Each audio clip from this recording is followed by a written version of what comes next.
पद पंकज बंदन पद पंकज बंदन सिमरो अंगद दुख निकंदन। गुरु अमरदास जी हृदय नित त्यावों हृदय। श्री गुरु रामदास गुण गावो। श्री अर्जन बिघ्नन के नाशक बिघ्नन। हर गोबिंद शुभ सुमत पर काशक। श्री हर राय जी नमो नमो कर जोरी। श्री हर कृष्ण मनावो बहोरी। गुरु तेग बहादुर साहिब जी परम किरपाला जी परम किरपाला। दूसरा माइक। श्री गुरु गोबिंद सिंह विसाला। धरों धरा पर पुन पुन पुन सीसा जी पुन पुन सीता। बंदों बार बार जगदीसा। जा मैं अमृत ज्ञान है माणक भगत बैराग। श्री गुरु ग्रंथ साहिब उदद बंदों कर अनुराग। एकंकारा सतगुरु तेह प्रसाद सच होए। वाहिगुरु जी की फतेह है बिघ्न बिना सन सोए।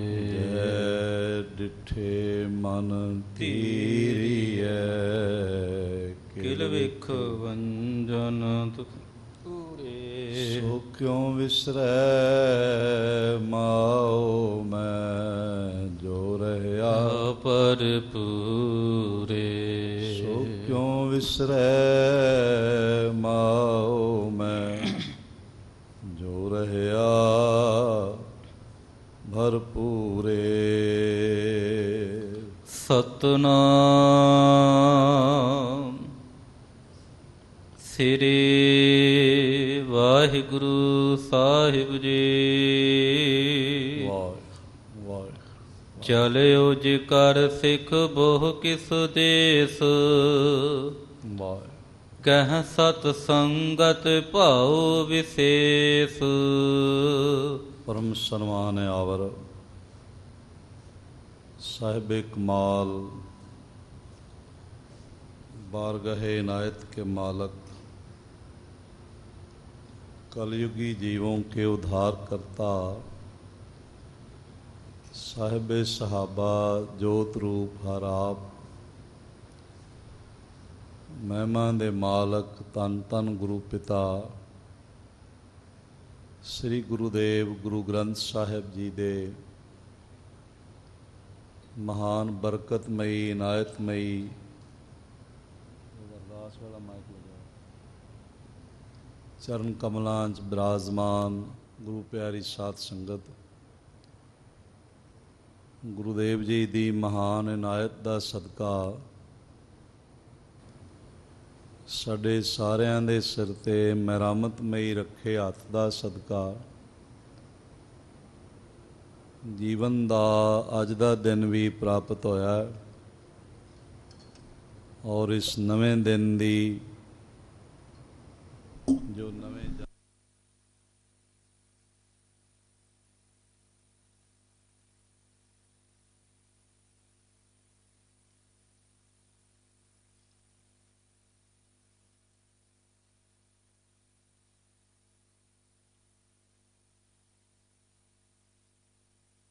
ਗੁਰੂ ਗੋਬਿੰਦ ਸਿੰਘ ਸਾਹਿਬ ਜੀ ਦੇ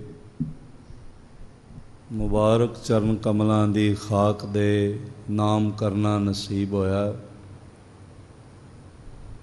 ਸਤਿਗੁਰੂ ਜੀ ਦੇ ਪਾਵਨ ਦਰ ਤੋਂ ਸੋਦਰ ਚੌਂਕੀ ਦੇ ਸ਼ਬਦ ਗਾਏ।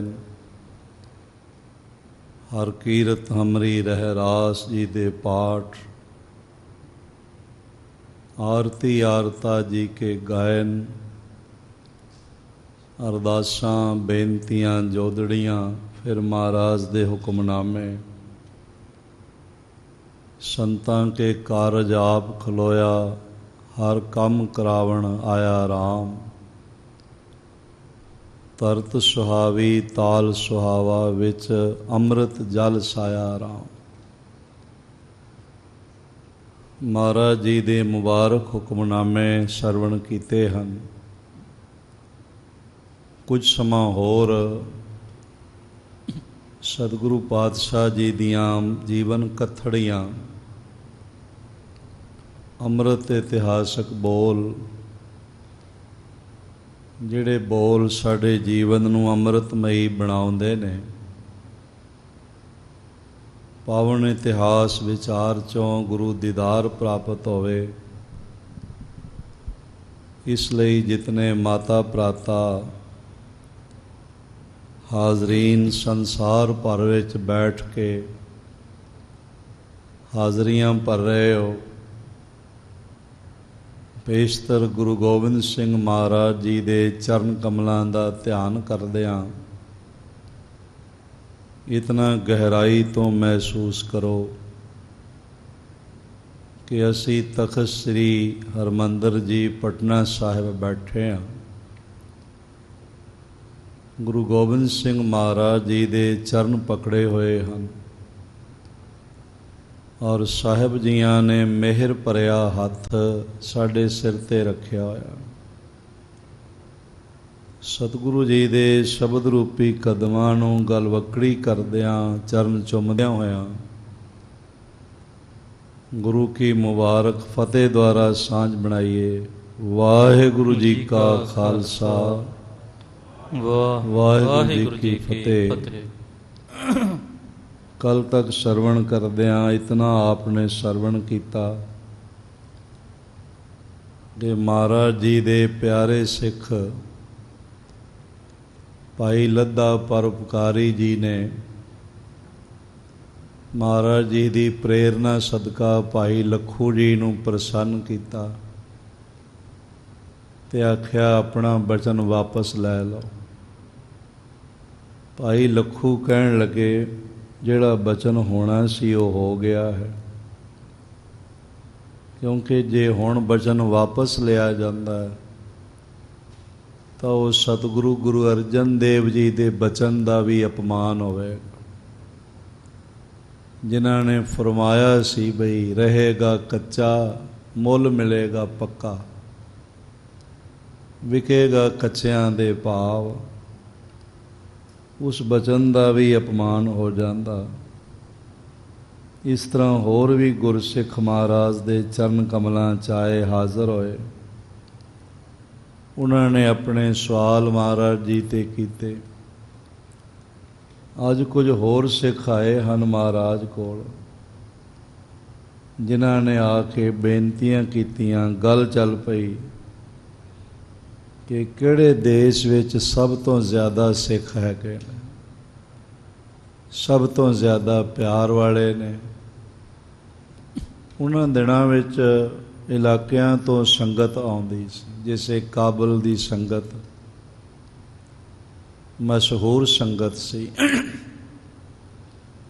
ਮਹਾਰਾਜ ਜੀ ਦੇ ਉਚੇਚੇ ਹੁਕਮਨਾਮੇ ਕਾਬਲ ਦੀ ਸੰਗਤ ਲਈ ਵੇਖੇ ਜਾ ਸਕਦੇ। ਸਰਬੱਤ ਸੰਗਤ ਕਾਬਲ ਕੀ ਗੁਰੂ ਰੱਖੇਗਾ। ਮਹਾਰਾਜ ਜੀ ਗੁਰੂ ਗੋਬਿੰਦ ਸਿੰਘ ਸਾਹਿਬ ਜੀ ਦੇ ਅੰਮ੍ਰਿਤ ਹੁਕਮਨਾਮੇ। ਇਹ ਗੱਲ ਵੱਖਰੀ ਹੈ ਬਈ ਕਾਬਲ ਵਿੱਚ ਗੁਰਸਿੱਖਾਂ 'ਤੇ ਵੱਡੀ ਭੀੜ ਬਣਦੀ ਆਈ। ਰੀਸੈਂਟਲੀ 2 ਹਮਲੇ ਐਸੇ ਗੁਰਸਿੱਖਾਂ ਤੇ ਹੋਏ ਜਿਨ੍ਹਾਂ ਦੀ ਸਾਰੇ ਸੰਸਾਰ ਨੇ ਨਿੰਦਾ ਕੀਤੀ, ਆਖਿਆ ਇਹ ਨਹੀਂ ਹੋਣਾ ਚਾਹੀਦਾ ਸੀ।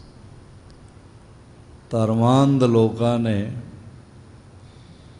ਬਾਣੀ ਪੜ੍ਹਦੇ ਹੋਏ ਸਿੱਖਾਂ 'ਤੇ ਫਿਦਾਇਨ ਹਮਲਾ ਕਰ ਦਿੱਤਾ ਔਰ ਦਰਬਾਰ ਸਾਹਿਬ ਗੁਰੂ ਹਰਿਰਾਏ ਸਾਹਿਬ ਜੀ ਦਾ ਉਹ ਸਾਰਾ ਖੂਨ ਵਿੱਚ ਤਰ-ਬਤਰ ਹੋ ਗਿਆ। ਵੱਡੀ ਗਿਣਤੀ ਵਿੱਚ ਸਿੱਖਾਂ ਦਾ ਕਤਲੇਆਮ ਹੋਇਆ, ਬੱਚੇ ਯਤੀਮ ਹੋ ਗਏ। ਲੇਕਿਨ ਸਾਰੀ ਦੁਨੀਆ ਵਿੱਚ ਮੈਂ ਕਾਬਲੀ ਸਿੱਖਾਂ ਨੂੰ ਦੇਖਿਆ ਹੈ, ਇੰਗਲੈਂਡ ਵਿੱਚ, ਕੈਨੇਡਾ ਵਿੱਚ, ਦਿੱਲੀ ਆਦਿਕ ਥਾਵਾਂ 'ਤੇ ਉਹ ਚੰਗੇ ਕਾਰੋਬਾਰੀ ਹਨ ਮਹਾਰਾਜ ਦੀ ਕਿਰਪਾ ਨਾਲ,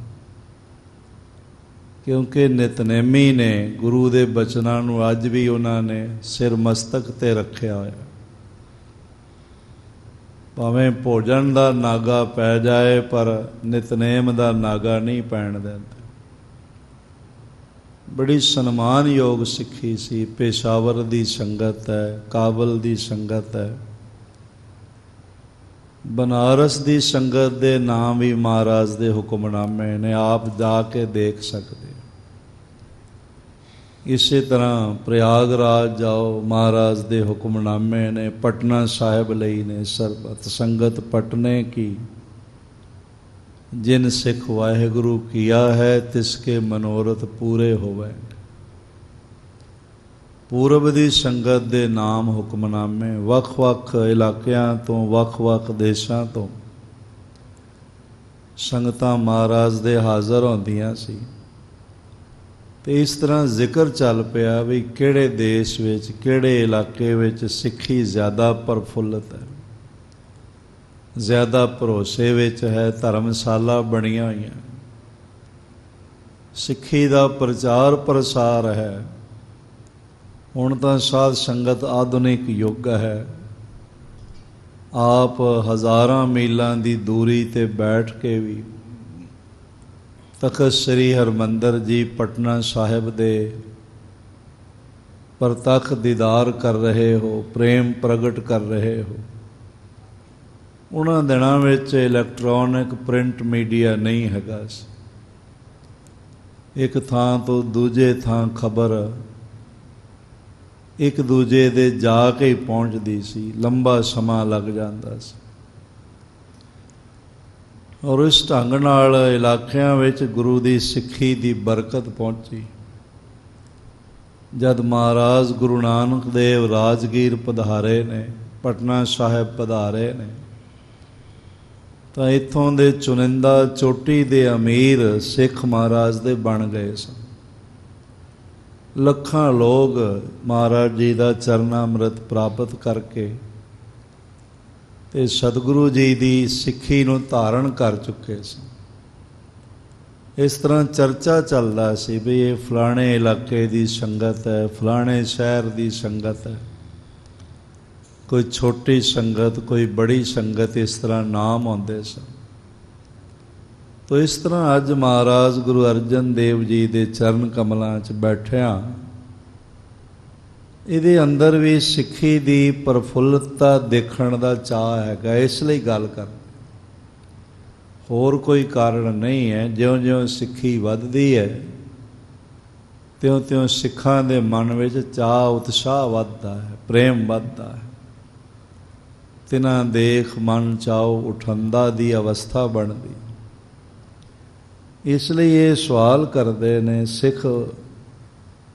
ਸਿੱਖ ਬਹੁ ਕਿਸ ਦੇਸ਼, ਚੱਲਿਓ ਜ਼ਿਕਰ ਸਿੱਖ ਬਹੁ ਕਿਸ ਦੇਸ਼।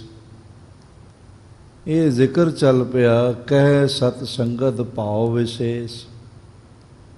ਕਿਹੜੇ ਇਲਾਕੇ ਦੀ ਸੰਗਤ ਵਿੱਚ ਵਿਸ਼ੇਸ਼ ਭਾਵ ਹੈ, ਵਿਸ਼ੇਸ਼ ਪ੍ਰੇਮ ਹੈ, ਅਤੇ ਕਿਸ ਪਾਸੇ ਸਿੱਖੀ ਵੱਡੇ ਪੱਧਰ 'ਤੇ ਹੈ। ਭਾਰਤ ਵਰਸ਼ ਵਿੱਚ ਕੋਈ ਥਾਂ ਬਚਿਆ ਹੀ ਨਹੀਂ ਸੀ ਜਿੱਥੇ ਸਿੱਖੀ ਨਹੀਂ ਸੀ। ਅੱਜ ਜੋ ਅੰਕੜੇ ਸਿੱਖੀ ਦੇ ਦੱਸੇ ਜਾ ਰਹੇ ਨੇ ਵੀ 2.5 ਕਰੋੜ ਨੇ, 2 ਕਰੋੜ ਨੇ, ਇਹ ਗਲਤ ਨੇ। ਅਸਲ ਵਿੱਚ ਬਹੁਤ ਵੱਡੀ ਗਿਣਤੀ ਸਿੱਖਾਂ ਦੀ ਸਾਰੇ ਭਾਰਤ ਵਿੱਚ ਅੱਜ ਵੀ ਮੌਜੂਦ। ਕੁਝ ਵਿਦਵਾਨ ਤਾਂ ਐਸਾ ਕਹਿੰਦੇ ਨੇ, ਖੋਜ ਕਰਨ ਵਾਲੇ, ਬਈ ਭਾਰਤ ਵਿੱਚ ਹੀ ਗੁਰਸਿੱਖਾਂ ਦੀ ਗਿਣਤੀ 15 ਕਰੋੜ ਤੋਂ ਜ਼ਿਆਦਾ ਹੈ। ਕੁਝ ਵਿਦਵਾਨ ਐਸੇ ਕਹਿੰਦੇ ਨੇ, ਮੈਂ ਭਾਵੇਂ ਇਸ ਨੂੰ ਹਾਲੇ ਜਸਟੀਫਾਈ ਨਹੀਂ ਕਰ ਰਿਹਾ, ਪਰ ਯਤਨ ਕਰਾਂਗੇ ਕਿ ਸਹੀ ਆંકੜੇ ਸਿੱਖਾਂ ਦੇ ਸਾਹਮਣੇ ਆ ਜਾਣ। ਜਿਤਨੇ ਕਬੀਰ ਪੰਥੀ ਨੇ, ਰਵਿਦਾਸ ਜੀ ਨੇ, ਸਤਨਾਮੀ ਨੇ, ਵਣਜਾਰੇ ਨੇ, ਸਿਕਲੀਗਰ ਨੇ, ਸਾਰਾ ਮਹਾਰਾਸ਼ਟਰ ਭਰਿਆ ਹੋਇਆ। ਇਹ ਸਾਰੇ ਅੱਜ ਵੀ ਦਸਤਾਰਾਂ ਸਜਾਉਂਦੇ ਨੇ ਔਰ ਮਹਾਰਾਜ ਜੀ ਦੀ ਮਿਹਰ ਸਦਕਾ ਗੁਰੂ ਗ੍ਰੰਥ ਸਾਹਿਬ ਤੋਂ ਬਿਨਾਂ ਕਿਸੇ ਨੂੰ ਨਹੀਂ ਮੰਨਦੇ। ਬਹੁਤ ਸਾਰੀਆਂ ਸਿੱਖ ਸੰਸਥਾਵਾਂ ਇਹਨਾਂ ਬਾਰੇ ਕੰਮ ਕਰ ਰਹੀਆਂ। ਇੱਧਰ ਬੰਬੇ ਵਾਲੇ ਪਾਸੇ ਇੱਕ ਬੀਬੀ ਦੇਵਿੰਦਰ ਕੌਰ ਖਾਲਸਾ ਹਨ, ਉਹਨਾਂ ਨੇ ਮੈਨੂੰ ਦੱਸਿਆ ਵੀ ਬਹੁਤ ਵੱਡੀ ਗਿਣਤੀ ਹੈ ਜੋ ਸਿੱਖ ਸਾਡੇ ਕੋਲੋਂ ਅਣਪਛਾਤੇ ਹੋ ਗਏ। ਕੁਝ ਸਾਡਾ ਜਾਤੀਵਾਦ, ਇਲਾਕਾਵਾਦ ਵੀ ਹਾਵੀ ਹੋ ਗਿਆ, ਬਈ ਇਹ ਫਲਾਣੇ ਇਲਾਕੇ ਦਾ, ਫਲਾਣੇ ਇਲਾਕੇ ਦਾ।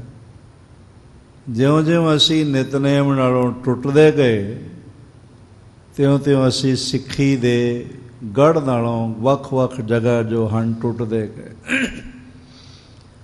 ਫਿਰ ਤੋਂ ਜਾਪ ਨਾਲ ਜੁੜ ਜਾਈਏ, ਨਿਤਨੇਮ ਨਾਲ ਜੁੜ ਜਾਈਏ ਤੇ ਸਾਨੂੰ ਆਪਣੀ ਸਹੀ ਗਿਣਤੀ ਦਾ ਦੁਨੀਆ 'ਤੇ ਪਤਾ ਚੱਲ ਜਾਏ। ਜ਼ਰਾ ਸੋਚੋ, ਜੋ 2 ਕਰੋੜ ਸੋਚ ਕੇ ਖੁਸ਼ੀ ਹੁੰਦੀ ਹੈ, ਜੇ 15-20 ਕਰੋੜ ਬਾਰੇ ਪਤਾ ਚੱਲੇ ਤੇ ਕਿਤਨੀ ਖੁਸ਼ੀ ਹੋਵੇਗੀ, ਕਿਤਨੀ ਪ੍ਰਸੰਨਤਾ ਹੋਵੇਗੀ। ਕਈ ਥਾਈਂ ਮੈਂ ਅਰਜ਼ ਕਰਾਂ ਦਮਨ ਵੀ ਕੀਤਾ ਜਾਂਦਾ, ਸਾਹਮਣੇ ਗੱਲਾਂ ਆ ਜਾਂਦੀਆਂ। ਖੈਰ, ਇਹ ਸਿੱਖਾਂ ਦਾ ਸੁਭਾਅ ਹੈ ਕਿ ਸਿੱਖੀ ਦੀ ਪ੍ਰਫੁੱਲਤਾ ਦੇਖ ਕੇ ਪ੍ਰਸੰਨ ਹੁੰਦੇ। ਜਿਤਨੀ ਵੱਡੀ ਗਿਣਤੀ ਬਾਰੇ ਪਤਾ ਚੱਲਦਾ, ਪ੍ਰਸੰਨਤਾ ਵੱਧਦੀ। ਆਖਿਆ ਇਹਨਾਂ ਨੇ ਮਹਾਰਾਜ ਜੀ ਦੇ ਕੋਲ ਬੈਠ ਕੇ ਵੀ ਕਿਸ ਦੇਸ਼ ਵਿੱਚ ਸਿੱਖਾਂ ਦੀ ਗਿਣਤੀ ਬਹੁਤੀ ਹੈ, ਪ੍ਰੇਮ ਭਾਵਨਾ ਹੈ, ਸ਼ਰਧਾ ਹੈ, ਸੇਵਾ ਹੈ ਤੇ ਸਤ ਸੰਗਤ ਨਾਲ ਜੁੜੇ ਹੋਏ ਹਨ। ਜਿਸ ਜਿਸ ਜੋ ਜੋ ਦੇਖਣ ਕੀਨਾ, ਜਿਨ੍ਹਾਂ ਨੇ ਜੋ ਜੋ ਇਲਾਕੇ ਦੇਖੇ ਹੋਏ ਸਨ, ਕਿਉਂਕਿ ਆਵਾਜਾਈ ਦੇ ਸਾਧਨ ਵੀ ਨਹੀਂ ਸਨ। ਅੱਜ ਵਾਂਗੂ ਟ੍ਰੇਨਾਂ, ਹਵਾਈ ਜਹਾਜ਼, ਸੜਕੀ ਆਵਾਜਾਈ ਕਿੱਥੇ ਸੀ? ਕੱਚੀਆਂ ਸੜਕਾਂ ਸਨ, ਉਹ ਵੀ ਬਰਸਾਤ ਤੋਂ ਬਾਅਦ ਪਤਾ ਨਹੀਂ ਚੱਲਦਾ ਸੀ ਕਿੱਥੇ ਹੈ ਤੇ ਕਿੱਥੇ ਨਹੀਂ ਹੈਗੀ। ਬੁਰਜੀਆਂ ਲੱਗੀਆਂ ਹੋਈਆਂ ਸੀ, ਲੋਕੀ ਇੱਕ ਬੁਰਜੀ ਤੋਂ ਦੂਜੀ ਬੁਰਜੀ ਤੱਕ ਜਾਂਦੇ ਸਨ ਔਰ ਇਸ ਢੰਗ ਨਾਲ ਬੁਰਜੀਆਂ ਜਗ੍ਹਾ ਜਗ੍ਹਾ ਅੱਜ ਵੀ ਉਹ ਮਿਲ ਜਾਂਦੀਆਂ। ਸ਼ੇਰ ਸ਼ਾਹ ਸੂਰੀ ਮਾਰਗ 'ਤੇ ਕਿਧਰੇ ਕਿਧਰੇ ਮਿਲ ਜਾਂਦੀਆਂ। ਉਸ ਮੌਕੇ, ਉਸ ਸਮੇਂ ਜਦ ਸਫ਼ਰ ਦੁਸ਼ਵਾਰੀਆਂ ਭਰਿਆ ਸੀ, ਰਾਹ ਵਿੱਚ ਡਾਕੂ, ਲੁਟੇਰੇ, ਚੋਰ ਮਿਲ ਜਾਂਦੇ ਸੀ। ਬਾਅਦ ਵਿੱਚ ਦੇਖਦੇ ਸਨ ਜੇਬ 'ਚ ਕੀ ਹੈ, ਪਹਿਲੇ ਗਰਦਨ ਉਤਾਰ ਦਿੰਦੇ ਸੀ। ਇਸ ਲਈ ਸਾਰਿਆਂ ਨੇ ਸਾਰੇ ਇਲਾਕੇ ਨਹੀਂ ਦੇਖੇ ਹੋਏ ਸੀ। ਲੋਕ ਵੱਡਿਆਂ ਕਾਫਲਿਆਂ ਵਿੱਚ ਚੱਲਦੇ ਸਨ, ਗੱਡਿਆਂ 'ਤੇ ਕਾਫਲੇ ਚੱਲਦੇ ਸਨ ਤੇ ਨਾਲ ਹਥਿਆਰਬੰਦ ਸੂਰਮੇ ਚੱਲਦੇ ਸਨ। ਫਿਰ ਕੋਈ ਕਾਫਲਾ ਇੱਕ ਥਾਂ ਤੋਂ ਦੂਜੇ ਥਾਂ ਪਹੁੰਚਦਾ ਸੀ, ਰਾਜੇ ਮਹਾਰਾਜਿਆਂ ਦੀਆਂ ਸੈਨਾਵਾਂ ਨਾਲ ਚੱਲਦੀਆਂ ਸਨ।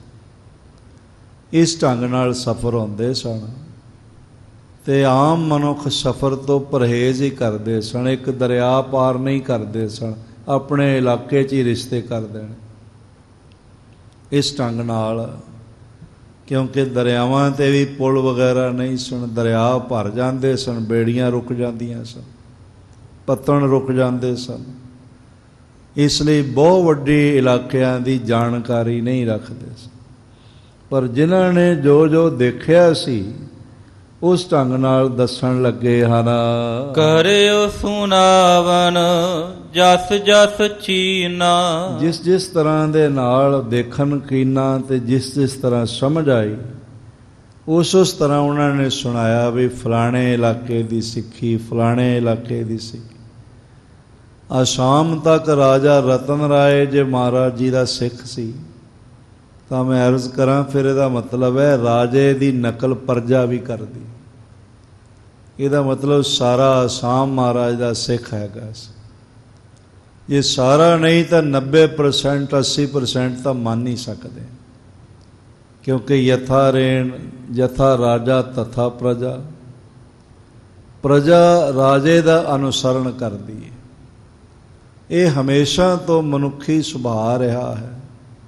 ਇਲਾਕਿਆਂ ਵਿੱਚ ਸਿੱਖੀ ਦੀ ਮਹਾਨਤਾ ਵਡਿਆਈ ਭਰੀ ਹੋਈ ਸੀ। ਇਸ ਲਈ ਜਿਸ ਜਿਸ ਨੇ ਦੇਖਿਆ, ਜਿਸ ਜਿਸ ਨੇ ਜਿਸ ਤਰ੍ਹਾਂ ਸਮਝਿਆ, ਜਾਣਿਆ, ਪਛਾਣਿਆ, ਉਸ ਢੰਗ ਨਾਲ ਬਿਆਨ ਕੀਤਾ। ਕਿਤਕ ਸਿੱਖ ਸ੍ਰੀ ਗੁਰ ਸੋ ਕਹੈ। ਕੁਝ ਸਿੱਖ ਮਹਾਰਾਜ ਜੀ ਨੂੰ ਕਹਿੰਦੇ ਹਨ, ਬੇਨਤੀ ਕਰਦੇ ਹਨ, ਦੇਸ ਗਿਰਨ ਕਸ਼ਮੀਰ ਜੋ ਹੈ। ਕੁਝ ਨੇ ਕਿਹਾ ਮਹਾਰਾਜ ਸੱਚੇ ਪਾਤਸ਼ਾਹ ਜਿਹੜਾ ਪਹਾੜੀ ਇਲਾਕਾ ਕਸ਼ਮੀਰ ਹੈਗਾ, ਸ਼੍ਰੀਨਗਰ ਆਦਿਕ, ਇੱਧਰ ਬਹੁਤ ਮਹਾਰਾਜ ਦੀ ਸਿੱਖੀ। ਮੈਨੂੰ ਰੋਜ਼ਾਨਾ ਹੀ 10-20 ਫੋਨ ਸ਼੍ਰੀਨਗਰ ਤੋਂ, ਜੰਮੂ ਆਦਿਕ ਥਾਵਾਂ ਤੋਂ ਆਉਂਦੇ। ਬੜੇ ਬੜੇ ਪਿਆਰੇ ਸਿੱਖ ਨੇ, ਨਿਤਨੇਮੀ ਪੂਰੇ। ਮੈਂ ਤਾਂ ਇੱਕ ਦਫਾ ਦੇਖ ਕੇ ਹੈਰਾਨ ਹੋਇਆ। ਬਹੁਤ ਪੁਰਾਣੀ ਗੱਲ ਹੈ, ਕੋਈ 30-40 ਸਾਲ ਪੁਰਾਣੀ ਗੱਲ ਹੋਵੇਗੀ। ਮੈਂ ਕਿਧਰੇ ਜਾਣਾ ਸੀ ਤੇ ਬੱਸ ਅੱਡੇ ਤੇ ਖੜੇ ਸੀ, ਬੱਸ ਨਹੀਂ ਆ ਰਹੀ ਸੀ। ਇੱਕ ਟਰੱਕ ਆਇਆ, ਮੈਂ ਹੱਥ ਦਿੱਤਾ ਤੇ ਉਹਨਾਂ ਰੋਕ ਲਿਆ। ਸਿੰਘ ਸਨ ਉਹ। ਮੈਨੂੰ ਦਿੱਲੀ ਤੱਕ ਉਹ ਨਾਲ ਲੈ ਕੇ ਗਏ। ਰਸਤੇ ਵਿੱਚ ਲੰਗਰ ਪਾਣੀ ਵੀ ਉਹਨਾਂ ਨੇ ਛਕਾਇਆ ਤੇ ਮੈਂ ਦੇਖ ਕੇ ਹੈਰਾਨ ਹੋਇਆ। ਬੜੇ ਸੋਹਣੇ ਕਛਹਿਰੇ, ਸਾਫ ਸਫੈਦ, ਬਿਲਕੁਲ ਬੇਦਾਗ ਉਹਨਾਂ ਨੇ ਆਪਣੀ ਗੱਡੀ ਵਿੱਚ ਟੰਗੇ। ਤੇ ਮੈਂ ਕਿਹਾ ਤੁਸੀਂ ਕਛਹਿਰੇ ਪਾਉਂਦੇ ਹੋ? ਕਹਿੰਦੇ ਅਸੀਂ ਅੰਮ੍ਰਿਤਧਾਰੀ, ਆਪਣਾ ਪ੍ਰਸ਼ਾਦਾ ਆਪ ਬਣਾਉਂਦੇ ਹਾਂ, ਟਰੱਕ ਡਰਾਈਵਰ ਸਨ, ਟਰੱਕ ਦੇ ਮਾਲਕ ਸਨ ਮੇਰੇ ਖਿਆਲ ਨਾਲ। ਤੇ ਮੈਂ ਪੁੱਛਿਆ ਕਿੱਥੋਂ ਦੇ ਰਹਿਣ ਵਾਲੇ ਹੋ? ਆਖਣ ਲੱਗੇ ਅਸੀਂ ਜੰਮੂ ਦੇ ਰਹਿਣ ਵਾਲੇ। ਅੱਜ ਵੀ ਉਸ ਇਲਾਕੇ 'ਚ ਸਿੱਖੀ ਦਾ ਸਾਬਤ ਸਰੂਪ ਦੇਖਿਆ ਜਾ ਸਕਦਾ। ਮੈਂ ਥਾਈਲੈਂਡ ਵਿੱਚ ਦੇਖਿਆ, ਅੰਮ੍ਰਿਤ ਵੇਲੇ ਗੁਰਦੁਆਰੇ ਭਰੇ ਹੁੰਦੇ ਸਨ ਔਰ ਕੋਈ ਸਿੱਖ ਪਤਤ ਉੱਥੇ ਦਿਖਾਈ ਨਹੀਂ ਪੈਂਦਾ ਸੀ। ਬੜਾ ਨਾਮ ਰਿਹਾ। ਮਹਾਰਾਜ ਕਰੇ ਸਿੱਖੀ ਦਾ ਬੋਲਬਾਲਾ ਸਾਰੇ ਪਾਸੇ ਹੋ। ਸ੍ਰੀ ਗੁਰੂ ਸਿੰਘ ਸਭਾ ਗੁਰਦੁਆਰਾ ਚੱਕਰਾ ਫਿਟ ਮੈਂ ਅਕਸਰ ਜਾਂਦਾ ਰਿਹਾ। ਦੇਖਿਆ ਬਹੁਤ ਰੌਣਕਾਂ, ਬੜੇ ਨਿਰਮਾਣ ਸਿੱਖ। ਜ਼ਬਰਦਸਤੀ ਗੁਰਦੁਆਰੇ ਦਾ ਮੈਂਬਰ ਬਣਾਉਂਦੇ ਨੇ, ਪ੍ਰਧਾਨ ਬਣਾਉਂਦੇ। ਕੋਈ ਬਣਨ ਲਈ ਤਿਆਰ ਨਹੀਂ ਹੁੰਦਾ। ਨਹੀਂ ਫਲਾਣੇ ਨੂੰ ਮੌਕਾ ਦੇਵੋ, ਫਲਾਣੇ ਨੂੰ ਮੌਕਾ ਦੇਵੋ। ਕੋਈ ਵੋਟਾਂ ਨਹੀਂ ਪੈਂਦੀਆਂ। ਬਸ ਇਸ ਤਰ੍ਹਾਂ ਮਹਾਰਾਜ ਦੀ ਹਜ਼ੂਰੀ 'ਚ ਖੜੇ ਹੋ ਕੇ ਅਨਾਉਂਸ ਕਰ ਦਿੰਦੇ। ਕੁਛ ਗੱਲਾਂ ਸਿੱਖਣ ਵਾਲੀਆਂ ਹਨ ਜੋ ਸਿੱਖਣੀਆਂ ਚਾਹੀਦੀਆਂ। ਗੱਲ ਗੱਲ 'ਤੇ ਰੌਲਾ ਪਾ ਲੈਣਾ, ਗੱਲ ਗੱਲ 'ਤੇ ਵਿਵਾਦ ਖੜੇ ਕਰ ਲੈਣਾ, ਇਹ ਸਿੱਖੀ ਨਹੀਂ, ਬਲਕਿ ਮਾਮੂਲੀ ਗੱਲਬਾਤ ਨਾਲ ਵਿਵਾਦ ਸੁਲਝਾ ਲੈਣੇ ਇਹ ਸਿੱਖੀ। ਥੋੜ੍ਹੀ ਗੱਲਬਾਤ ਨਾਲ ਰੌਲੇ ਖਤਮ ਕਰ ਦੇਣੇ ਇਹ ਸਿੱਖੀ ਹੈ। ਵੱਧ ਵਧਾ ਲੈਣੇ ਸਿੱਖੀ ਨਹੀਂ। ਇਸ ਢੰਗ ਨਾਲ ਜ਼ਿਕਰ ਚੱਲਿਆ ਬਈ ਮਹਾਰਾਜ ਜਿਹੜਾ ਪਹਾੜ ਦੇਸ਼ ਹੈ, ਸ੍ਰੀ ਗੁਰੂ ਹਰਗੋਬਿੰਦ ਸਾਹਿਬ ਮਹਾਰਾਜ ਨੇ ਬੜੇ ਕੌਤਕ ਇੱਥੇ ਕੀਤੇ। ਮਾਤਾ ਭਾਗ ਭਰੀ ਦੇ ਘਰ ਆਪ ਆ ਗਏ ਸੀ। ਬੜੇ ਗੁਰਸਿੱਖਾਂ ਦਾ ਇਸ ਥਾਂ 'ਤੇ ਜ਼ਿਕਰ ਉਚੇਚਾ ਹੈਗਾ। ਮੈਂ ਅਰਜ਼ ਕਰਾਂ, ਪ੍ਰੇਮ ਭਰੇ ਹਿਰਦੇ, ਦਾਨੀ ਹਿਰਦੇ, ਔਖੇ ਹੋ ਕੇ ਵੀ ਦੂਜੇ ਦੀ ਮਦਦ ਕਰਨ ਵਾਲੇ। ਸਿੱਖੀ ਜੀਵਨ ਤਾਂ ਇਹ ਹੀ ਹੈਗਾ, ਵਹਿਮ ਤੁਮਾਤ ਵਿੱਚ ਨਾ ਪੈਣਾ। ਮੈਂ ਤੇ ਕਈ ਦਫਾ ਦੇਖ ਕੇ ਹੈਰਾਨ ਹੋਣਾ, ਚੰਗੇ ਚੰਗੇ ਸਿੱਖ ਪਰਿਵਾਰ ਦੇਖਣ ਨੂੰ ਲੱਗਦੇ ਨੇ, ਪਰ ਮੰਤਰੀਆਂ, ਜੰਤਰੀਆਂ ਤੇ ਤੰਤਰੀਆਂ ਦੇ ਮਗਰ ਫਿਰਦੇ। ਕੌਣ ਦੱਸੇ ਪੁਰਖਾ, ਤੂੰ ਤੇ ਸਿੱਖੀ ਦਾ ਦਿਵਾਲਾ ਕੱਢਦਾ ਪਿਆ। ਦੱਸੋ ਦੁਨੀਆ ਦਾ ਕਿਹੜਾ ਪਦਾਰਥ ਹੈ ਜਿਹੜਾ ਗੁਰੂ ਗ੍ਰੰਥ ਸਾਹਿਬ ਜੀ ਦੇ ਘਰੋਂ ਨਹੀਂ ਮਿਲਦਾ? ਸਭ ਕੁਝ ਮਿਲਦਾ। ਸਾਚੇ ਸਾਹਿਬਾ ਕਿਆ ਨਹੀਂ ਕਰਦੇ। ਤੇ ਫਿਰ ਜੋਤਸ਼ੀਆਂ ਨੂੰ ਹੱਥ ਵਿਖਾਉਂਦੇ ਫਿਰਨਾ, ਤੇ ਤਾਂਤਰਿਕਾਂ ਦੇ ਪਿੱਛੇ ਫਿਰਨਾ, ਇਹ 95 ਬਲਕਿ 99% ਝੂਠੇ ਨੇ ਤੇ ਵਹਿਮ ਪਾਉਣ ਵਾਲੇ, ਡਰਾ ਕੇ ਅਗਲੇ ਕੋਲੋਂ ਧਨ ਹੈਠਣ ਵਾਲੇ, ਹੋਰ ਕੱਖ ਨਹੀਂ। ਤੇ ਸਤਿਗੁਰੂ ਮਹਾਰਾਜ ਮਿਹਰਾਂ ਦੀ ਦਾਤ ਝੋਲੀ 'ਚ ਪਾ ਦੇਣ। ਜੀ ਕੀ ਬਿਰਥਾ ਹੋਏ ਸੋ ਗੁਰ ਪਹਿ ਅਰਦਾਸ ਕਰ। ਆਏ ਦਿਨ ਇਹਨਾਂ ਦੇ ਕਿਸੇ ਅਖਬਾਰਾਂ ਵਿੱਚ, ਮੈਗਜ਼ੀਨਾਂ ਵਿੱਚ ਛਪਦੇ ਰਹਿੰਦੇ। ਲੋਕ ਜਾਗਰਤ ਕਰਨ ਦਾ ਯਤਨ ਕਰਦੇ ਨੇ, ਲਿਖਾਰੀ ਆਦਿਕ, ਪਰ ਫਿਰ ਪਤਾ ਨਹੀਂ ਕੀ ਹੁੰਦਾ ਹੈ, ਫਿਰ ਵਹਿਮ ਵਿੱਚ ਚਲੇ ਜਾਂਦੇ ਲੋਕ।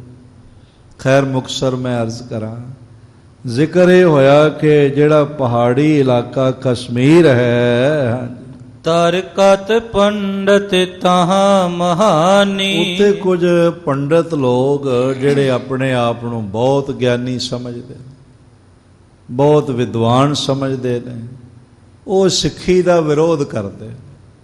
ਮੈਂ ਅਰਜ਼ ਕਰਾਂ, ਇਹ ਨਵਾਂ ਨਹੀਂ ਕੋਈ ਕੰਮ ਵਿਰੋਧ ਕਰਨ ਦਾ।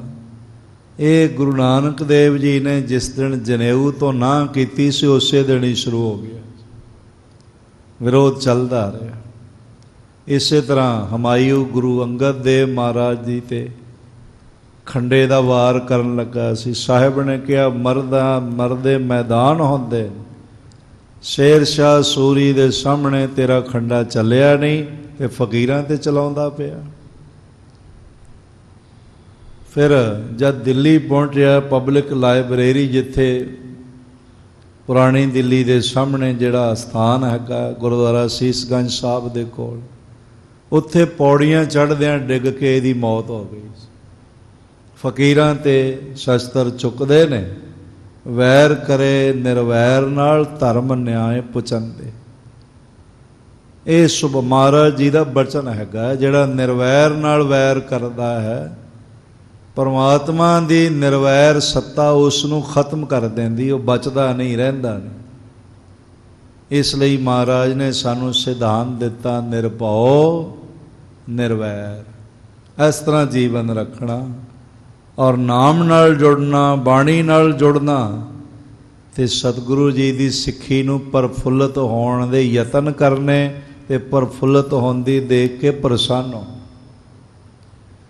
ਪਰ ਕੁਝ ਲੋਕੀ ਵਿਰੋਧ ਥਾਂ ਪਰ ਥਾਂ ਕਰਦੇ ਹੋਏ ਮਿਲ ਜਾਣਗੇ, ਅੱਜ ਵੀ ਮਿਲ ਜਾਂਦੇ, ਜਿਹੜੇ ਤਰ੍ਹਾਂ ਤਰ੍ਹਾਂ ਦੀਆਂ ਊਜਾਂ ਲਾਉਣਗੇ, ਤਰ੍ਹਾਂ ਤਰ੍ਹਾਂ ਦੀਆਂ ਗੱਲਾਂ ਕਰਨਗੇ।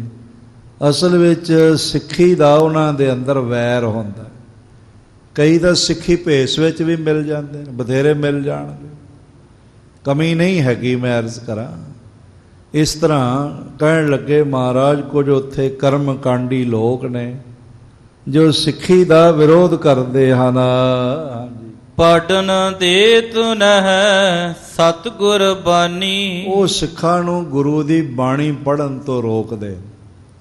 ਪਤਾ ਕਿਉਂ ਰੋਕਦੇ ਨੇ? ਕਿਉਂਕਿ ਉਹਨਾਂ ਨੂੰ ਪਤਾ ਹੈ ਜੇ ਬਾਣੀ ਪੜ੍ਹ ਜਾਣਗੇ ਸਿਆਣੇ ਹੋ ਜਾਣਗੇ, ਇਹਨਾਂ ਨੂੰ ਸਮਝ ਆ ਜਾਏਗੀ। ਪ੍ਰਭ ਕੈ ਸਿਮਰਨ ਤ੍ਰਿਸ਼ਨਾ ਬੁਝੈ, ਪ੍ਰਭ ਕੈ ਸਿਮਰਨ ਸਭ ਕੇ ਸੁਝੈ, ਪ੍ਰਭ ਕੈ ਸਿਮਰਨ ਨਾਹੀ ਜਮ ਤਰਾਸਾ, ਪ੍ਰਭ ਕੈ ਸਿਮਰਨ ਪੂਰਨ ਆਸਾ।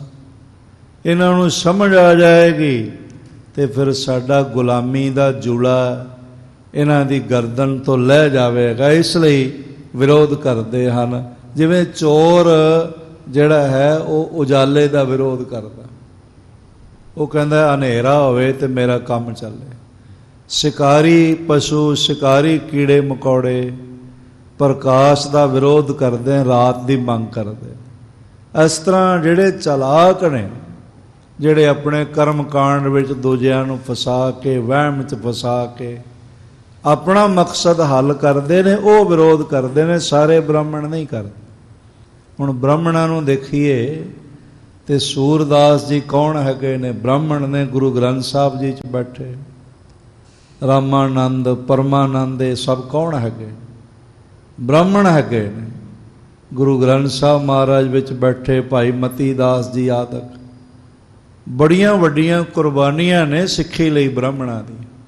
ਇਹ ਵਹਿਮ ਨਹੀਂ ਕਰਨਾ ਚਾਹੀਦਾ ਬਈ ਖੁਰੇ ਸਾਰੇ ਹੀ ਬ੍ਰਾਹਮਣ ਭੈੜੇ ਹੁੰਦੇ। ਸਾਰੇ ਤਾਂ ਸਿੱਖ ਵੀ ਚੰਗੇ ਨਹੀਂ ਹੁੰਦੇ, ਜਿਹਨਾਂ ਕੋਲ ਲਿਬਾਸ ਜਾਂ ਅਭਿਆਸ ਕੋਈ ਨਹੀਂ, ਦਿਨ ਰਾਤ ਇੱਕ ਦੂਜੇ ਦਾ ਵਿਰੋਧ ਕਰਦੇ ਦਿਖਾਈ ਪੈਣਗੇ। ਇਸ ਲਈ ਕੋਈ ਸਾਰੀ ਕੌਮ ਜਿਹੜੀ ਹੈ ਉਹ ਭੈੜੀ ਨਹੀਂ ਹੁੰਦੀ, ਸਾਰਾ ਫਿਰਕਾ ਭੈੜਾ ਨਹੀਂ ਹੁੰਦਾ। ਵਿੱਚ ਕੁਝ ਲੋਕ ਹੁੰਦੇ ਨੇ ਜੋ ਆਪਣੇ ਸਵਾਰਥ ਲਈ ਇਸ ਤਰ੍ਹਾਂ ਵਿਰੋਧ ਦਾ ਮਾਹੌਲ ਪੈਦਾ ਕਰਦੇ ਹਨ। ਸੰਸਕ੍ਰਿਤ ਸੁਰਬਾਣੀ ਜਾਣੋ, ਉਹ ਕਹਿੰਦੇ ਨੇ ਵੀ ਜਿਹੜੀ ਸੰਸਕ੍ਰਿਤ ਹੈ ਦੇਵ ਭਾਸ਼ਾ ਹੈ, ਦੇਵਨਾਗਰੀ ਲਿਪੀ ਨੂੰ ਵੀ ਕਹਿੰਦੇ ਹਨ ਦੇਵ ਭਾਸ਼ਾ ਹੈ। ਇਸ ਵਿੱਚ ਕਿਸੇ ਨੂੰ ਕੀ ਇਤਰਾਜ਼ ਹੋ ਸਕਦਾ ਹੈ ਜੇ ਕੋਈ ਸੰਸਕ੍ਰਿਤ ਨੂੰ ਦੇਵ ਭਾਸ਼ਾ ਕਹੇ ਜਾਂ ਕੋਈ ਅਰਬੀ ਨੂੰ ਜ਼ਬਾਨ ਖੁਦਾ ਕਹੇ, ਕਿਸੇ ਨੂੰ ਕੀ ਇਤਰਾਜ਼ ਹੋ ਸਕਦਾ। ਅਸੀਂ ਵੀ ਆਪਣੀ ਭਾਸ਼ਾ ਨੂੰ ਗੁਰਮੁਖੀ ਕਹਿੰਦੇ ਹਾਂ ਵੀ ਗੁਰੂ ਦੇ ਮੁਖ ਤੋਂ ਉਚਰੀ ਹੋਈ। ਸਾਰਿਆਂ ਨੂੰ ਆਪਣੀ ਭਾਸ਼ਾ ਦਾ ਸਨਮਾਨ ਕਰਨ ਦਾ ਹੱਕ ਹੈ, ਜਿਵੇਂ ਆਪਣੀ ਮਾਤਾ ਦਾ ਸਨਮਾਨ ਕਰਨ ਦਾ ਹੱਕ ਹੈ, ਇਸ ਤਰ੍ਹਾਂ ਮਾਤ ਭਾਸ਼ਾ ਦਾ ਵੀ ਸਨਮਾਨ ਕਰਨ ਦਾ ਪੂਰਾ ਹੱਕ ਹੈ। ਪਰ ਇਹਦਾ ਇਹ ਮਤਲਬ ਨਹੀਂ ਵੀ ਜੇ ਕੋਈ ਆਪਣੀ ਮਾਂ ਦਾ ਸਨਮਾਨ ਕਰਦਾ ਹੈ ਤੇ ਦੂਜੇ ਦੀ ਮਾਂ ਦਾ ਅਪਮਾਨ ਕਰੇ, ਇਹ ਹੱਕ ਕਿਸੇ ਨੂੰ ਨਹੀਂ ਹੈਗਾ। ਇਸ ਲਈ ਸਾਰਿਆਂ ਦੀ ਭਾਸ਼ਾਵਾਂ ਉਹਨਾਂ ਦੇ ਅਕੀਦੇ ਮੁਤਾਬਕ ਮਹਾਨ ਹਨ ਤੇ ਕਿਸੇ ਭਾਸ਼ਾ ਨੂੰ ਨਿੰਦਿਆ ਨਹੀਂ ਜਾ ਸਕਦਾ। ਤੁਸੀਂ ਗੁਰੂ ਗੋਬਿੰਦ ਸਿੰਘ ਮਹਾਰਾਜ ਜੀ ਨੂੰ ਦੇਖੋ ਕਿਵੇਂ ਭਾਸ਼ਾਵਾਂ ਨੂੰ ਕਲਾਵੇ 'ਚ ਲਿਆ ਹੋਇਆ। ਸ੍ਰੀ ਜਾਪ ਸਾਹਿਬ ਪੜ੍ਹ ਕੇ ਦੇਖੋ, ਤੁਹਾਨੂੰ ਫਾਰਸੀ ਵੀ ਮਿਲੇਗੀ, ਸੰਸਕ੍ਰਿਤ ਵੀ ਮਿਲੇਗੀ, ਦੋਵੇਂ ਭਾਸ਼ਾ ਮਿਲਣਗੀ। ਗੁਰੂ ਗ੍ਰੰਥ ਸਾਹਿਬ ਮਹਾਰਾਜ ਜੀ ਵਿੱਚ ਕਈ ਭਾਸ਼ਾ, ਬਾਂਗਵੀ ਹੈ, ਲਹਿੰਦੀ ਪੰਜਾਬੀ ਹੈ, ਇਸ ਤਰ੍ਹਾਂ ਰਾਗ ਨੇ, ਦੱਖਣੀ ਰਾਗ ਨੇ, ਜਿਵੇਂ ਰਾਮਕਲੀ ਦੱਖਣੀ, ਓਅੰਕਾਰ ਬਾਣੀ ਮਹਾਰਾਜ ਦੀ। ਇਸ ਤਰ੍ਹਾਂ ਹੋਰ ਇਲਾਕਿਆਂ ਦੀਆਂ ਭਾਸ਼ਾਵਾਂ ਤੁਹਾਨੂੰ ਮਿਲ ਜਾਣ। ਗੌੜੀ ਪੂਰਬੀ ਮਿਲ ਜਾਏਗੀ ਜੋ ਪੂਰਬ ਦੇਸ਼ ਦੀ ਗਾਇਨ ਸ਼ੈਲੀ ਹੈ। ਇਸ ਢੰਗ ਦੇ ਨਾਲ ਰੇਖਤਾ ਭਾਸ਼ਾਵਾਂ ਗੁਰੂ ਗ੍ਰੰਥ ਸਾਹਿਬ ਵਿੱਚ ਉਹ ਭਾਸ਼ਾਵਾਂ ਵੀ ਨੇ ਜਿਨ੍ਹਾਂ ਨੂੰ ਅਜੇ ਭਾਰਤ ਵਿੱਚ ਭਾਸ਼ਾ ਦਾ ਦਰਜਾ ਵੀ ਨਹੀਂ ਮਿਲਿਆ। ਕੋਈ ਭਾਸ਼ਾ ਮਾੜੀ ਨਹੀਂ ਹੈ, ਬਸ ਭਾਵਨਾ ਚੰਗੀ ਹੋਵੇ ਤੇ ਦੂਜੇ ਦੀ ਭਾਸ਼ਾ ਨੂੰ ਨਿੰਦਣ ਦੀ ਭਾਵਨਾ ਨਾ ਹੋ। ਕੋਈ ਸੰਸਾਰ ਤੇ ਧਰਮ ਗ੍ਰੰਥ ਨਿੰਦਣ ਯੋਗ ਨਹੀਂ ਹੈ, ਬਲਕਿ ਨਿੰਦਾ ਕਰਨ ਵਾਲੇ ਨਿੰਦਣ ਯੋਗ ਹਨ। ਵੇਦ ਕਤੇਬ ਕਹੋ ਮਤ ਝੂਠੇ, ਝੂਠਾ ਜੋ ਨਾ ਵਿਚਾਰੈ, ਕਬੀਰ ਜੀ ਨੇ ਕਿਤਨੇ ਕ੍ਰਾਂਤੀਕਾਰੀ ਬੋਲ ਆਖੇ। ਇੱਕ ਦੂਜੇ ਦੀ ਨਿੰਦਾ ਨਾ ਕਰੋ, ਇਸ ਨਾਲ ਮਨੁੱਖਤਾ ਵਿੱਚ ਮਾਹੌਲ ਨਾਰਕੀਏ ਬਣ ਜਾਂਦਾ, ਦੋਜ਼ਕੀ ਮਾਹੌਲ ਬਣ ਜਾਂਦਾ ਹੈ। ਝਗੜੇ ਫਸਾਦ ਵੱਧਦੇ ਨੇ, ਵੈਰ ਵਿਰੋਧ ਵੱਧਦਾ ਹੈ ਤੇ ਇੱਕ ਦੂਜੇ ਦੇ ਧਰਮ ਮੰਦਰ ਗਿਰਾਏ ਜਾਂਦੇ ਹਨ। ਬਹੁਤ ਵੱਡੀ ਕਤਲੋ ਗਾਰਤ ਨਫ਼ਰਤ ਫੈਲਦੀ। ਇਸ ਲਈ ਹਰ ਭਾਸ਼ਾ ਦਾ ਸਨਮਾਨ ਹੈ, ਅਪਮਾਨ ਕਿਸੇ ਦਾ ਨਹੀਂ। ਪਰ ਜੇ ਕੋਈ ਕਵੇ ਮੇਰੀ ਭਾਸ਼ਾ ਹੀ ਚੰਗੀ ਹੈ, ਤੇਰੀ ਨਹੀਂ ਚੰਗੀ, ਤਾਂ ਫਿਰ ਇਹ ਅਪਮਾਨ ਹੈ। ਇਸ ਤਰ੍ਹਾਂ ਕੁਝ ਬ੍ਰਾਹਮਣ ਅਪਮਾਨ ਕਰਦੇ ਸਨ। ਮਨੁੱਖ ਗਿਰਾ ਭਾਖਾ ਇਹ ਮਾਨੁ, ਔਰ ਇਸ ਤਰ੍ਹਾਂ ਜਿਹੜੀ ਮਨੁੱਖੀ ਬੋਲ ਹਨ, ਜਿਹੜੀ ਭਾਖਾ ਹੈ, ਸਰਲ ਭਾਸ਼ਾ ਹੈ, ਜਿਵੇਂ ਆਮ ਭਾਸ਼ਾਵਾਂ ਹਨ ਸਾਰੀਆਂ। ਹਾਂਜੀ, ਕਿਉਂ ਤੁਮ ਪੜ੍ਹੋ ਕਹਾਂ ਫਲ ਲਾਗੇ। ਉਹ ਕਹਿਣ ਲੱਗੇ ਤੁਸੀਂ ਸੰਸਕ੍ਰਿਤ ਛੱਡ ਕੇ ਤੇ ਗੁਰਮੁਖੀ ਵਿੱਚ, ਪੰਜਾਬੀ ਵਿੱਚ ਪੜ੍ਹਦੇ ਹੋ। ਇਹ ਪੜ੍ਹਨ ਦਾ, ਬਾਣੀ ਪੜ੍ਹਨ ਦਾ ਤੁਹਾਨੂੰ ਕੀ ਫਲ ਮਿਲਦਾ? ਮੈਂ ਅਰਜ਼ ਕਰਾਂ, ਬਾਣੀ ਪੜ੍ਹਨ ਦਾ ਬਹੁਤ ਫਲ ਹੈ। ਬਾਣੀ ਪੜ੍ਹਨੀ, ਗੁਰੂ ਨਾਨਕ ਨਾਲ ਬਚਨ ਕਰਨੇ, ਗੁਰੂ ਗ੍ਰੰਥ ਸਾਹਿਬ ਮਹਾਰਾਜ ਜੀ ਦੀ ਤਾਬਿਆ ਬੈਠਣਾ, ਗੁਰੂ ਨਾਨਕ ਦੀ ਗੋਦ ਵਿੱਚ ਬੈਠਣਾ। ਹੁਣ ਆਪ ਬੈਠੇ ਹੋਏ ਹੋ ਸਾਰੇ, ਆਪਣੇ ਆਪਣੇ ਘਰਾਂ ਵਿੱਚ ਵੀ ਬੈਠੇ ਹੋ। ਇਹ ਮਹਾਰਾਜ ਜੀ ਦੀ ਗੋਦ ਬਰਾਬਰ ਹੈ। ਨਿੰਦਾ ਕਿਸੇ ਦੀ ਨਹੀਂ ਕੀਤੀ ਜਾ ਸਕਦੀ। ਨਿਤ ਨਮਿਤ ਕੇ ਕਰਮ ਨ ਤਿਆਗੇ। ਔਰ ਇਸ ਤਰ੍ਹਾਂ ਕੁਝ ਕਰਮ ਕਰਨੇ, ਕੁਝ ਕਰਮ ਨਾ ਕਰਨੇ। ਔਰ ਮਹਾਰਾਜ ਜੀ ਦੀ ਬਾਣੀ ਦੀ ਵੀ ਉਹ ਨਿੰਦਾ ਕਰਦੇ ਸਨ। ਇਤਿਆਦ ਕੇ ਸਭ ਹੂ ਨ ਸੁਣਾਵੇ। ਮਹਾਰਾਜ ਸੱਚੇ ਪਾਤਸ਼ਾਹ ਉੱਥੇ ਇਤਿਆਦਕ ਗੱਲਾਂ ਸਾਰਿਆਂ ਨੂੰ ਉਹ ਸੁਣਾਉਂਦੇ ਹਨ। ਇਹ ਹੁੰਦਾ ਹੈ ਜਿਸ ਦਾ ਪ੍ਰਭਾਵ ਹੋਵੇ, ਉਹ ਆਪਣੀ ਗੱਲ ਨੂੰ ਉੱਤੇ ਕਰਦਾ ਤੇ ਫਿਰ ਹੰਕਾਰ ਕਰਦਾ। ਤੇ ਜੇ ਹੰਕਾਰ ਕਰੇ ਤੇ ਪ੍ਰਮਾਤਮਾ ਸਾਰਾ ਹੰਕਾਰ ਪਲ ਵਿੱਚ ਦੂਰ ਕਰ ਦਿੰਦਾ। ਸਭ ਤੋਂ ਪਹਿਲਾ ਜਿਹੜਾ ਮੈਂ ਅਰਜ਼ ਕਰਾਂ, ਔਰੰਗਜ਼ੇਬੀ ਆਰਾ ਚੱਲਿਆ ਉਹ ਸ਼੍ਰੀਨਗਰ ਤੋਂ ਹੀ ਚੱਲਿਆ, ਕਸ਼ਮੀਰ ਤੋਂ ਹੀ ਚੱਲਿਆ। ਉੱਥੋਂ ਦੇ ਬ੍ਰਾਹਮਣ ਫਿਰ ਜਪਣ ਵਾਲੇ ਵੀ ਸਨ, ਨਿੰਦਾ ਕਰਨ ਵਾਲੇ ਵੀ ਹੋਣਗੇ, ਜਪਣ ਵਾਲੇ ਵੀ ਸਨ। ਉਹਨਾਂ ਸਾਰਿਆਂ ਨੇ ਅਮਰਕੰਟਕ ਸਲਾਹ ਕੀਤੀ ਤੇ ਆਖਿਆ, ਇਸ ਸਮੇਂ ਜੇ ਕੋਈ ਨਿਰਵੈਰ ਹਿਰਦਾ ਸਾਡੇ ਧਰਮ ਦੀ ਰੱਖਿਆ ਕਰ ਸਕਦਾ ਹੈ, ਉਹ ਹੋਰ ਕੋਈ ਨਹੀਂ ਕਰ ਸਕਦਾ। ਗੁਰੂ ਨਾਨਕ ਦਾ 9ਵਾਂ ਜਾਮਾ ਗੁਰੂ ਤੇਗ ਬਹਾਦਰ ਹੀ ਕਰ ਸਕਦੇ। ਵਿੱਚ ਗੱਲ ਨੂੰ ਸਮਝਣ ਵਾਲੇ ਵੀ ਹੁੰਦੇ, ਐਵੇਂ ਸਾਰੇ ਕਿਸੇ ਫਿਰਕੇ ਦੀ ਨਿੰਦਾ ਕਰ ਦੇਣੀ, ਸਾਰੀ ਸੰਪਰਦਾ ਨੂੰ ਭੰਡ ਦੇਣਾ, ਸਾਰੀ ਕੌਮ ਨੂੰ, ਸਾਰੇ ਦੇਸ਼ ਨੂੰ ਭੰਡ ਦੇਣਾ, ਇਹ ਸਿਆਣਿਆਂ ਦਾ ਕੰਮ ਨਹੀਂ ਹੁੰਦਾ। ਇਹ ਨਾ ਸਮਝ ਲੋਕਾਂ ਦਾ, ਨਾ ਅਹਿਲ ਲੋਕਾਂ ਦਾ ਕੰਮ ਹੁੰਦਾ ਹੈ। ਗੁਰਮਤਿ ਸਿੱਖੀ ਤੇ ਸੋ ਹਟਾਵੇ। ਮਹਾਰਾਜ ਸੱਚੇ ਪਾਤਸ਼ਾਹ ਉਹ ਗੁਰਮਤਿ ਤੋਂ, ਸਿੱਖੀ ਤੋਂ ਹਟਾਉਂਦੇ ਨੇ। ਅੱਜ ਵੀ ਕਿਤਨੇ ਡੇਰੇਦਾਰ ਨੇ ਜੋ ਸ੍ਰੀ ਗੁਰੂ ਗ੍ਰੰਥ ਸਾਹਿਬ ਮਹਾਰਾਜ ਨਾਲੋਂ ਤੋੜ ਕੇ ਆਪਣੇ ਨਾਲ ਜੋੜਦੇ ਨੇ, ਔਰ ਇਸ ਢੰਗ ਨਾਲ ਉਹਨਾਂ ਨੇ ਆਪਣਾ ਦਾਲ ਫੁਲਕਾ ਚਲਾਇਆ ਹੋਇਆ ਬੜਾ ਸੋਹਣਾ। ਗੁਰੂ ਬਣ ਕੇ ਬੈਠੇ ਨੇ ਤੇ ਬਾਅਦ 'ਚ ਪਤਾ ਲੱਗਦਾ ਵੀ ਕੁਝ ਹੋਰ ਹੀ ਹੈਗੇ, ਆਪਣੇ ਆਪ ਨੂੰ ਭਗਵਾਨ ਅਖਵਾਉਣ ਵਾਲੇ। ਕਿਤਨੇ ਰਜਿਸਟਰਡ ਭਗਵਾਨ ਨੇ ਭਾਰਤ ਵਿੱਚ, ਉਹਨਾਂ 'ਚੋਂ ਕੁਝ ਮਰ ਗਏ ਨੇ, ਕੁਝ ਬਿਮਾਰ ਪਏ ਨੇ, ਕੁਝ ਜੇਲ੍ਹਾਂ 'ਚ ਬੰਦ ਨੇ, ਤੇ ਕੁਝ ਹੋਰ ਨਵੇਂ ਬਣਨ ਨੂੰ ਤਿਆਰ ਹੈਗੇ, ਜਿਹੜੇ ਆਪਣੇ ਆਪ ਨੂੰ ਭਗਤ ਨਹੀਂ, ਵਿਦਵਾਨ ਨਹੀਂ, ਸੇਵਕ ਨਹੀਂ, ਸਿੱਧਾ ਭਗਵਾਨ ਹੀ ਅਖਵਾਉਂਦੇ ਨੇ ਵੀ ਮੈਂ ਹੀ ਭਗਵਾਨ। ਇਸ ਢੰਗ ਦੇ ਲੋਕ ਜੋ ਤੋੜਦੇ ਹਨ। ਮਹਾਰਾਜ ਸੱਚੇ ਪਾਤਸ਼ਾਹ ਉੱਥੇ ਸਿੱਖੀ ਮਤ ਤੋਂ ਹਟਾਉਂਦੇ ਹਨ, ਬਾਣੀ ਪੜ੍ਹਨ ਤੋਂ ਹਟਾ ਦਿੰਦੇ ਹਨ। ਸ੍ਰੀ ਗੁਰੂ ਅਰਜਨ ਸੁਨ ਸਭਾ ਮਝਾਰਾ। ਸ੍ਰੀ ਅਰਜਨ ਸੁਨ ਸਭਾ ਮਝਾਰਾ। ਸਭਾ ਵਿੱਚ ਜਦ ਇਹ ਗੱਲ ਗੁਰੂ ਅਰਜਨ ਦੇਵ ਸਾਹਿਬ ਜੀ ਨੇ ਸੁਣੀ ਹੈ, ਉਸ ਵੇਲੇ ਮਾਧੋ ਸੋ ਵੀ ਤੂੰ ਅਹਿ ਪ੍ਰਵੀਨਾ। ਮਹਾਰਾਜ ਸੱਚੇ ਪਾਤਸ਼ਾਹ ਜੀ ਨੇ ਜਦੋਂ ਇਹ ਬੋਲ ਸੁਣੇ, ਮਾਧੋ ਸੋਢੀ ਨਿਕਟ ਨਿਹਾਰਾ। ਇੱਕ ਭਾਈ ਮਾਧੋ ਸੋਢੀ ਕੁਲ ਵਿੱਚੋਂ ਸੀ, ਉਸ ਨੂੰ ਮਹਾਰਾਜ ਜੀ ਨੇ ਕੋਲ ਬੁਲਾਇਆ, ਆਖਿਆ, ਸੋ ਭਾਈ ਮਾਧੋ ਸੋਢੀ ਜ਼ਰਾ ਸਾਡੀ ਗੱਲ ਸੁਣ। ਸ੍ਰੀ ਮੁਕਤੇ ਫਰਮਾਵਨ ਕੀਨ। ਤੇ ਆਪਣੇ ਪਵਿੱਤਰ ਮੁਖਾਰ ਬਿੰਦ ਤੋਂ ਮਹਾਰਾਜ ਜੀ ਨੇ ਇਹ ਫਰਮਾਨ ਕੀਤਾ। ਫਰਮਾਨ ਦਾ ਮਤਲਬ ਹੈ ਜੋ ਮੰਨਿਆ ਜਾਂਦਾ ਹੈ। ਇਸ ਲਈ ਸਿੱਖ ਗੁਰੂ ਦੇ ਬਚਨਾਂ ਨੂੰ ਗੁਰੂ ਦਾ ਫਰਮਾਨ ਕਹਿੰਦੇ, ਗੁਰੂ ਦਾ ਹੁਕਮਨਾਮਾ ਕਹਿੰਦੇ, ਕਿਉਂਕਿ ਨਤਮਸਤਕ ਹੁੰਦਿਆਂ ਹੋਇਆਂ ਪ੍ਰਵਾਨ ਕਰਨਾ ਹੁੰਦਾ।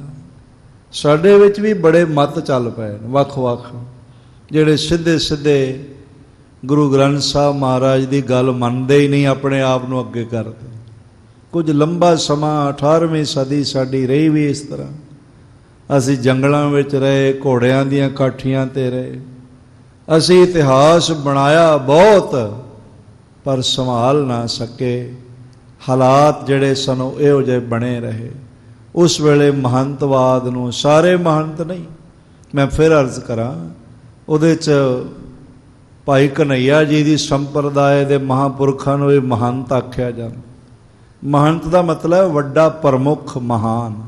ਪਰ ਕੁਛ ਨਰੈਣੂ ਵਰਗੇ ਵੀ ਤੁਹਾਨੂੰ ਮਿਲ ਜਾਣਗੇ ਜੋ ਸਿੱਖੀ ਦਾ ਘਾਣ ਕਰਦੇ ਨੇ, ਗੁਰ ਅਸਥਾਨਾਂ ਦੀ ਆਮਦਨ ਨੂੰ ਆਪਣੀ ਐਸੋ ਇਸਰਤ ਲਈ ਵਰਤਦੇ ਨੇ। ਇਸ ਢੰਗ ਦੇ ਨਾਲ ਲਿਬਾਸ ਬਦਲੇ ਹੋਏ ਨੇ, ਪਰ ਇਹੋ ਜਿਹੇ ਲੋਕ ਅੱਜ ਵੀ ਹੈਗੇ ਜਿਨ੍ਹਾਂ ਦਾ ਕੰਮ ਬਣ ਜਾਂਦਾ ਵੀ ਕਿਸੇ ਢੰਗ ਨਾਲ ਲੋਕਾਂ ਨੂੰ ਠੱਗਿਆ ਜਾਏ। ਕੋਈ ਜਾਦੂ ਟੋਣੇ ਕਰਦਾ, ਕੋਈ ਕੁਛ ਕਰਦਾ, ਕੋਈ ਕੁਛ ਕਰਦਾ। ਸਤਿਗੁਰੂ ਜੀ ਦੇ ਘਰ ਵਿੱਚ ਸਭ ਦਾ ਸਨਮਾਨ ਹੈ, ਤੇ ਹਰ ਬਚਨ ਗੁਰੂ ਗ੍ਰੰਥ ਸਾਹਿਬ ਮਹਾਰਾਜ ਜੀ ਦਾ ਹਰ ਸਿੱਖ ਲਈ ਗੁਰੂ ਦਾ ਫਰਮਾਨ ਹੈ, ਮੰਨਣ ਵਾਸਤੇ ਹੈ। ਗੁਰਮਤਿ ਮਹਿ ਤੂੰ ਅਹਿ ਪ੍ਰਵੀਨ। ਲਾਗੇ ਬੁਲਾ ਕੇ ਕਹਿਣ ਲੱਗੇ, ਭਾਈ ਮਾਧੋ ਤੂੰ ਗੁਰਮਤਿ ਵਿੱਚ ਸਿਆਣਾ ਹੈਗਾ।